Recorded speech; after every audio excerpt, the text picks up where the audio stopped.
Hi, welcome to the Heart of the Home. I'm Chef John Maxwell, and we're here at Meadow Hall, Meadow Event Park in Doswell, Virginia. Every week we get to play with some great Virginia food. We play with it in our kitchen so you can play with it in yours.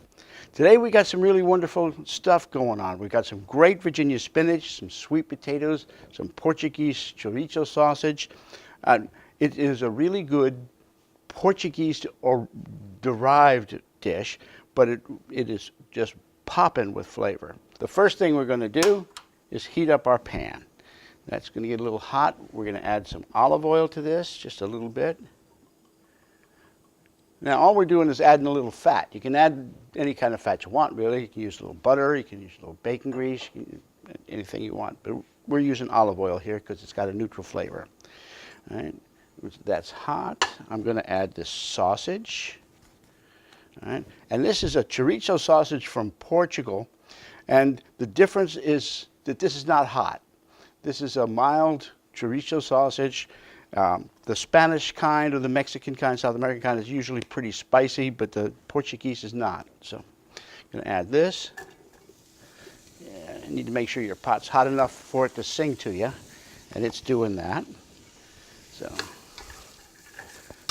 roll that around. Now most of these sausages are already cooked, so we're really looking at just getting them hot all the way through. You're going to want to saute off some garlic and some onions in here, but I wanted to wait until the cold sausage going in there cooled off the bottom of the pot until it's back singing at me again, so I can add the garlic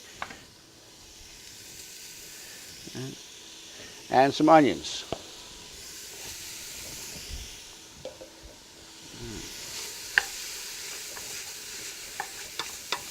It's doing well, doing well. I can hear it going. I'm sure you can too. Okay, while that's simmering down, we're getting ready to put the potatoes in, but I want to talk to you a little bit about spinach. Virginia has been famous for spinach all over the world, but it's hard to get it now. This is Savoy spinach. It's a triangular or arrowhead-shaped spinach. It's wrinkly, really big, rich flavor. It's hard to find because nowadays people seem to be looking towards this baby spinach. It's very mild, doesn't have a lot of flavor to it, but it's green and it's good for you. But this is really special. And there are many restaurants in the last century, the 20th century, that wouldn't offer spinach if they couldn't get Virginia spinach. Lou Chow's is one that comes to mind up in New York City.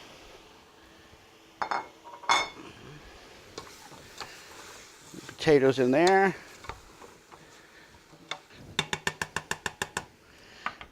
Now we're going to add some chicken stock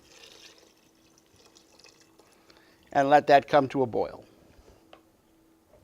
All right, this is up to a boil now. I'm going to cut the heat down just a little bit because it's rolling really fast. All right. One of these days they're going to develop the technology so you can smell what's going on up here. This is just wonderful, rich, spicy. I'm getting ready to add the spinach. I've chopped up some spinach and in it's going to go. And once I put the spinach in, it's just going to take a couple of seconds for that spinach to wilt down and soften up a little bit.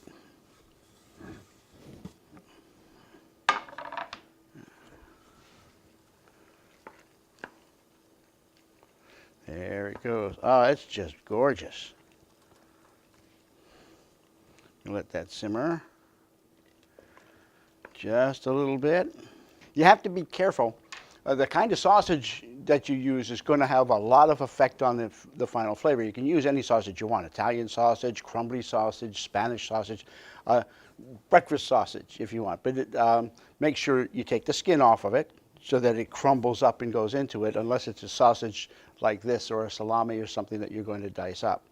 I like to use the Portuguese sausage because it's smooth, it's rich in its flavor, but it's not real spicy. All right, so this is just about ready. Very good. I tasted it. It doesn't need any salt and it doesn't need any pepper this time.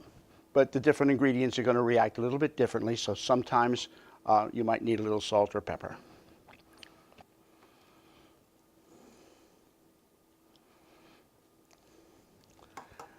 This is Portuguese chorizo, sweet potato, and spinach soup. It's wonderful. Join us next week on Heart of the Home, where we get to play with great Virginia food. Recipes from the Heart of the Home can be found on the Virginia Farm Bureau website at vafb.com, as well as on Chef Maxwell's website at chefjohnmaxwell.com.